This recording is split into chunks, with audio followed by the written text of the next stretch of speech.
Good evening, folks. This is Tennyson E Stead, writer and director of Quantum Theory, founding member of 8-Sided Films. And today on the 8-Sided blog, I'd like to talk just a little bit about how our workload is related to the culture of convenience that we've built here in this country. We are taught from a very young age, and I think in large part it's our responsibility to reject this lesson, that life and problems and issues that come up are going to be presented to us in a way that is easy and reasonable to solve and to overcome as long as we are patient and as long as we wait for the right conditions to do something. And that's horseshit. And one of the sort of core examples of how this manifests in Hollywood goes right back to a lot of the conversations that I keep having with you on this blog about producing and about the importance of taking responsibility for our own productions and providing leadership to the rest of our community. And you know, there's a lot of reasons why people give, a lot of issues that people have with producing their own work. And a lot of it, in terms of the surface conversations that get had, boil down to, well, I've got all these responsibilities, I'm a specialized professional, there's other specialized professionals who do other things, and I don't have the time or the energy when I'm doing all these other, when I'm taking care of my craft, I'm doing all this other stuff. And to put it out there as simply as I possibly can, the real reason, that's bullshit. That's not the reason you don't want to produce, is what I'm saying. The reason you don't want to produce is because producing sucks. That's actually the reason. It's a lot of work, it's not much fun, and we are conditioned to believe in this society that there's someone out there who will find it fun, and there's someone out there who's going to be willing to do the work. And there's like 4 of them. There's 4 of them, and they already have a lot of stuff to produce. There's no way they're going to get to your film unless you actually are Steven Spielberg, unless your film is the most important thing happening in Hollywood right now. There's no way the producer who really loves producing is going to have time to work on your project. So where does that leave us? And the problem with the culture of convenience, the idea that, you can get it at 7-Eleven if it's worth getting, right down the street, you can get it at Starbucks, easy peasy, 1, 2, 3, The problem with that is that we stop understanding on an intuitive level that just because something's inconvenient doesn't make it completely reasonable or unreasonable, but just achievable as a goal, and that's where we have to live if we're going to succeed in the entertainment industry. We have to live in the space where we automatically differentiate between impossible and inconvenient. That's not even, that's not even the basics. That's not even fundamental day one lessons. Those are things you need to come into this industry already understanding on an intuitive level. You can't be practicing that while you're working on a film career or a theater career or a music career. Forget it. You've got to have that down cold. Okay? So when it comes to the jobs that we don't want to do in entertainment, when it comes to the sales, when it comes to the representing ourselves, when it comes to producing content and organizing other people's work, when it comes to going out there and auditioning, finding actors, finding new production personnel, we have got to take personal responsibility for that process, because those are all things that affect the quality of our show. Those are all things that affect the integrity of our community and the success of our community, and no one wants to do them. Nobody does. That's such a basic concept that it bounces off of most people's heads. Nobody wants to do that work. Most of the people that I know that run theater companies are actors. They're actually actors. They're not actors/producers. They're not hyphenates. They're actors. Why are they running a theater company? Because running theater companies sucks, but if they don't do it, no one else will, so they do it. Be the person who does the thing because nobody else is going to do it. And then if somebody comes along who is willing to do it, which is, for the record, statistically improbable. Number one, it's highly likely that that person actually will be as disgusted with the process as yourself, but just won't be as committed to the results because they're not you and they're not as invested in your career as you are. That's likely. The other thing that's likely is that they'll come along and they'll have a great attitude and they'll be so excited, but they'll be incompetent. They won't have any idea what they're doing because they don't have the experience of working in this industry. And they're going to F everything up. Maybe they're teachable and coachable, and maybe they're not. Either way, bringing that person into your life is going to actually mean you have more leadership than you would have without them. So it's good to have your eyes open and spot those people, but those are the two versions of that person you're most likely to find.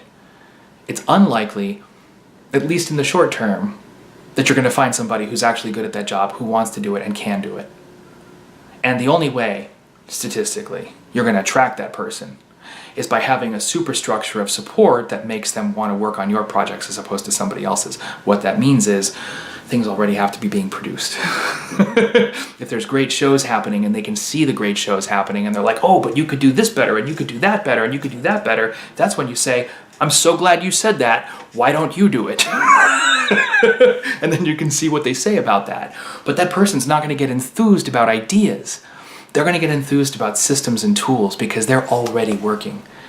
They're not tricked by the magic of an idea because they've already seen, if they're any good at this job, they've already seen how good ideas don't matter when they're being presented with bad work, and how ideas that they underestimated and thought weren't very engaging turned out to be great productions because the people involved did great work, and the scene work and the performances and the script and all the actual labor of the production turned it into something grand, okay?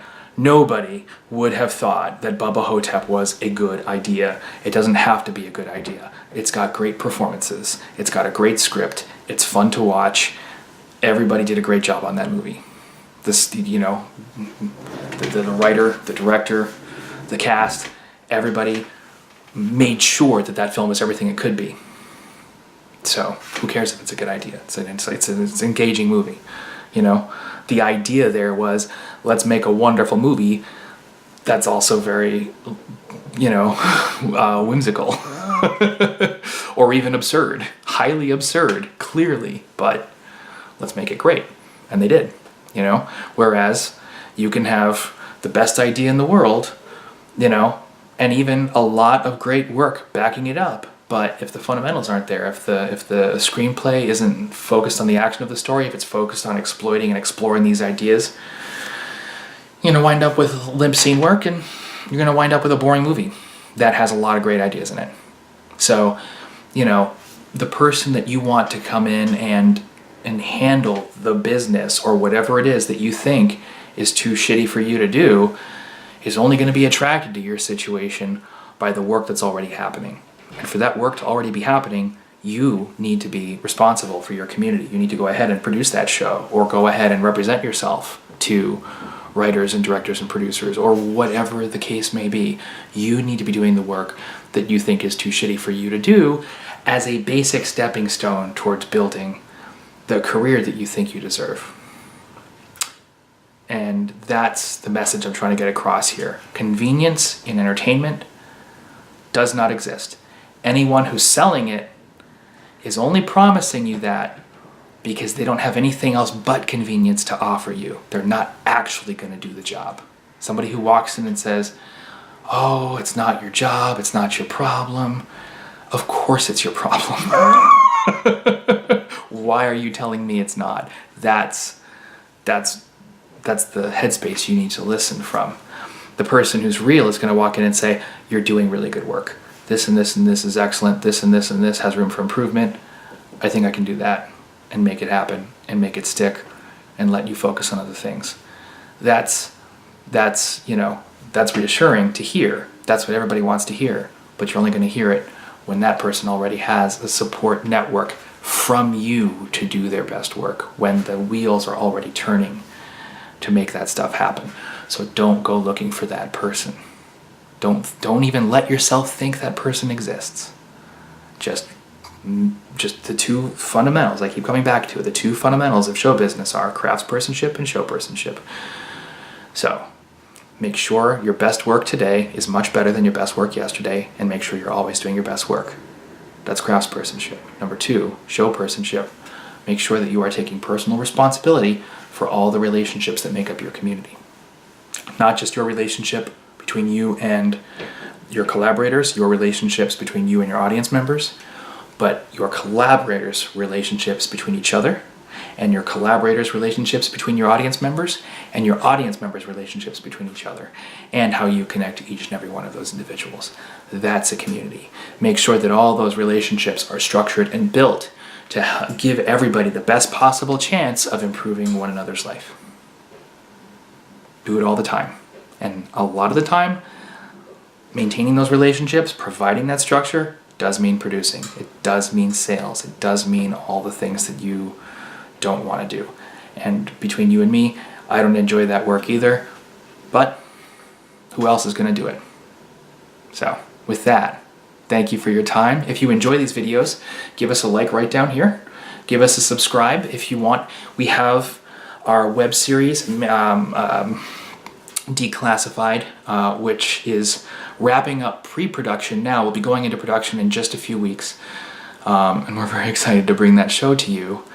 And the series is going to be about government documentary footage of projects in the 60s and 70s, the Cold War and the space race that should not have been undertaken and were by an organization called the Bureau of Applied Defense Development. So the show is about bad ideas.